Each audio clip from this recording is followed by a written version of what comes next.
ушуна салмактын төмөндөшүнө алып келет дагы жана организмдин күч кубатын чыңдалышына шарт түзөт.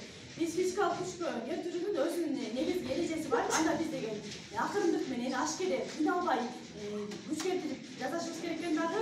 Мында көптөгөн спорттун түрлөрү бизге сунушталат. Волейбол, баскетбол, теннис, ал эми тыюу салынган спорттун түрлөрү болсо, бул деген альпинизм, парашюттан секирүү, ошондой эле суу түбүндө тереңдикте сүзүү дагы бул такыр болбойт. Ушул континенттин түбүндө скандинавиялык басуу дагы бизге сунушталат. Мында бул финляндиялык лыжачылар биринчи ойлоп тапкан экен дагы.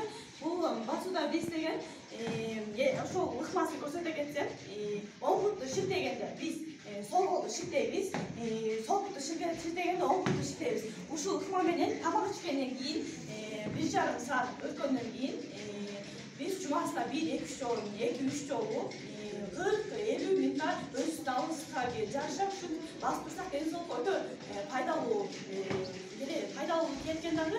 Ушул ыкма менен басканда өзүңүздөр дененин 90% бучуңдары ишке келет дагы. Ошол салмактын төмөндөшүнө көптөгөн калориялардын түшүшүнө алып келет экен. Скандинавиялык басуу биз жүрөк кантамын системасынын иши жакшыртат, бейтаптын омурткасын түзөтпөйөн дагы бизге күч кубат берет, стресстен арылабыз, кан айланууну жакшыртат дагы. Ошондой эле биздин кан басымын төмөндөтүп, бучуңдардын тырышуусун жазат.